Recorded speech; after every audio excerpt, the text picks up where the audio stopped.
Au début des années 1960, le psychologue américain Stanley Milgram, qui enseignait dans une université prestigieuse, l'université Yale, à New Haven, dans le Connecticut, Milgram s'est fortement intéressé au procès Eichmann, qui, vous le savez, avait eu lieu un an plus tôt à Jérusalem, et en particulier au livre que Hannah Arendt en avait tiré, Eichmann à Jérusalem, un essai sur la banalité du mal. Alors, vous savez déjà que quand elle parlait de banalité du mal, ce qu'on lui a reproché, puisque c'était des crimes absolument horribles, elle ne parlait pas de la banalité des actes, mais de la banalité du personnage. Et elle concevait Eichmann comme quelqu'un qui avait obéi aux ordres de façon tout à fait stricte. C'est sans doute un peu trompé sur Eichmann, mais enfin, elle écrivait il y a 50 ans, et Eichmann était sûrement plus antisémite qu'elle ne le croyait au moment même.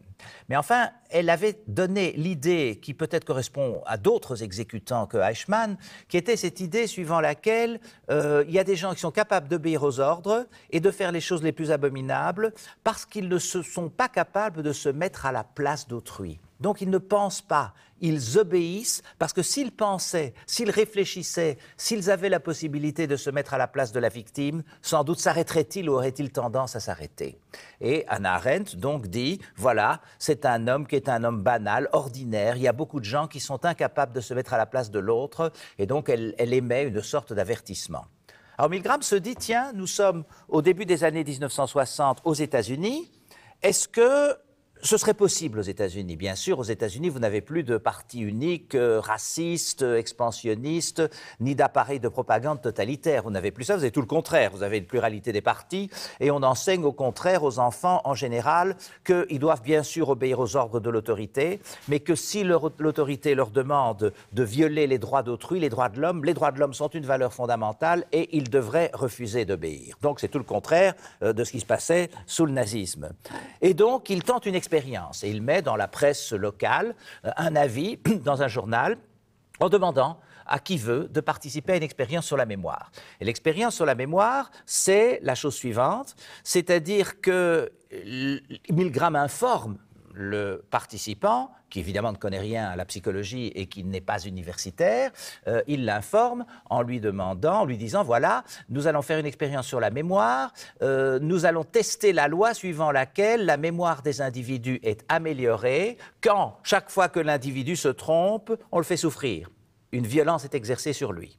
Et vous imaginez, implicitement, tout ça dans le cadre de l'université veut dire nous travaillons pour l'amélioration de la mémoire, de l'intelligence, de l'humanité, etc., le progrès. Bon, l'individu est là, il ne pose pas de questions sur la loi parce que c'est ce que j'ai dit précédemment, c'est une autorité scientifique, et il n'a évidemment pas les moyens de vérifier, il dit ok, d'accord. Et donc le savant lui dit voilà, nous allons tester un élève, vous allez être le moniteur, nous allons tester un élève qu'on va mettre derrière une paroi dans une des variantes de l'expérience, parce qu'il y a eu beaucoup de variantes, et vous allez lui demander de mémoriser quelque chose et chaque fois qu'il se trompe, vous allez lui envoyer une décharge électrique de plus en plus intense. Au début, ça paraît très abstrait. Et puis, bon, l'autre se trompe, l'autre est un comparse, il faut savoir ça. C'est évidemment pas Milgram qui, dans son expérience, fait véritablement souffrir quelqu'un. C'est un comparse, enfin, qui joue très très bien la comédie. Ce qui veut dire que pour celui qui envoie les décharges électriques, il n'y a pas moyen de faire la différence entre une souffrance réelle et une souffrance jouée. Et effectivement, l'autre se trompe systématiquement, c'est ça le but de l'expérience. Donc, le moniteur, c'est-à-dire celui qui a répondu à l'annonce du journal, est obligé d'envoyer des décharges électriques. Il commence à entendre des cris, puis des cris de plus en plus forts. Et chaque fois, il se demande s'il doit continuer. Le savant lui dit de continuer. Et en réalité, on s'aperçoit que la grande majorité des individus qui sont testés par Milgram vont très très loin et vont quasi tous, cette grande majorité, jusqu'au bout. Jusqu'au bout, ils infligent donc les décharges maximales. Or, parfois, dans quelques variantes de l'expérience, vous avez l'individu qui dit qu'il a un problème cardiaque, que ces décharges électriques sont dangereuses pour lui, et l'individu a tendance à arrêter, celui qui est le moniteur, parce qu'ils ont des sentiments qui sont des sentiments tout à fait normaux, et en même temps, la pression, l'autorité du savant fait en sorte qu'il continue jusqu'au bout. Alors, Milgram est un petit peu effaré des résultats de cette expérience. Alors, comment cette expérience est-elle possible?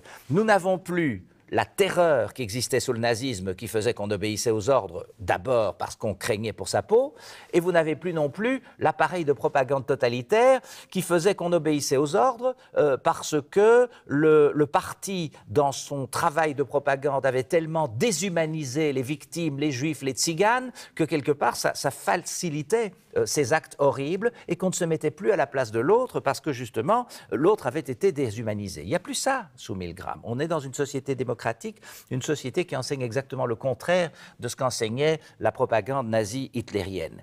Et donc, c'est par pur conformisme, soumission à l'autorité du savant que l'individu va loin. Et pourquoi ? Mais parce que justement, la science a acquis un certain prestige jusqu'à être divinisée. Alors vous allez me dire, la science et la divinisation, ça n'a rien à voir. La science, c'est du savoir. Oui, pour celui qui la pratique. Mais pour celui qui la voit de l'extérieur, l'autorité du savant est la même que l'autorité de n'importe quelle personne, dans la mesure où quand même il ne peut pas vérifier si c'est vrai ou faux, puisqu'il n'est pas compétent. Et donc, la science a une très grande autorité, et cette autorité de la science fait que, en quelque sorte, les individus divinisent quasi la science telle qu'elle est enseignée dans les grandes universités, du moins à l'époque, parce qu'aujourd'hui la science est sans doute plus critiquée qu'elle ne l'était à l'époque dans les années 1960, et donc, effectivement, c'est là le carburant du conformisme pour les individus. Ce n'est plus l'Église, ce n'est plus le parti unique, ce n'est plus l'armée, on est dans une période de pacifisme et de lutte contre la guerre du Vietnam, etc. Mais l'université, c'est pour ça que Milgram l'a fait, l'a testé, avec des résultats qui l'ont lui-même étonné. Le savoir, la science, ça, c'est quelque chose qui est très respecté. Alors, quel est l'impact de l'expérience ? Bon, sur la pensée critique, on le voit bien, c'est que les individus abandonnent, se dépossèdent de toute pensée critique, puisqu'ils obéissent aux savants, et que s'ils y avaient réfléchi, s'ils avaient été capables quand même de se mettre à la place de celui qui est derrière la paroi, enfin qu'ils imaginent souffrir puisque c'est un comparse, bon ben ils auraient arrêté tout de suite. Pourquoi auraient-ils arrêté tout de suite? Mais justement parce que dans nos sociétés, les droits de l'homme sont considérés comme le principe fondamental de légitimation du pouvoir. Tout ce que vous pouvez faire, vous pouvez demander en tant que savant ou en tant que n'importe quelle autorité aux gens de faire un certain nombre de choses. Mais vous ne pouvez pas leur demander de violer les droits de l'homme. Et ici, manifestement, ce que cet individu a fait, c'est quasi torturer quelqu'un qui ne lui a rien fait et qu'il ne connaît même pas. Donc vous n'avez pas du tout l'appareil de propagande que vous aviez dans le nazisme, c'est pas quelqu'un qui déteste, c'est pas quelqu'un qui l'a déshumanisé, et c'est pas non plus l'autorité du savant avec un revolver. Le savant, il n'a aucun pouvoir de pression, il pourrait tout simplement dire, écoutez, moi, l'envoyer balader et dire, j'arrête cette expérience que je trouve insupportable, faites des expériences en ayant des protocoles qui soient des protocoles sérieux et respectueux des droits de l'homme, et ne faites pas des choses comme ça. Or, l'individu ne le fait pas. Donc, il a sans doute dans la tête, on lui a dit, les droits de l'homme, c'est le premier principe de légitimation du pouvoir.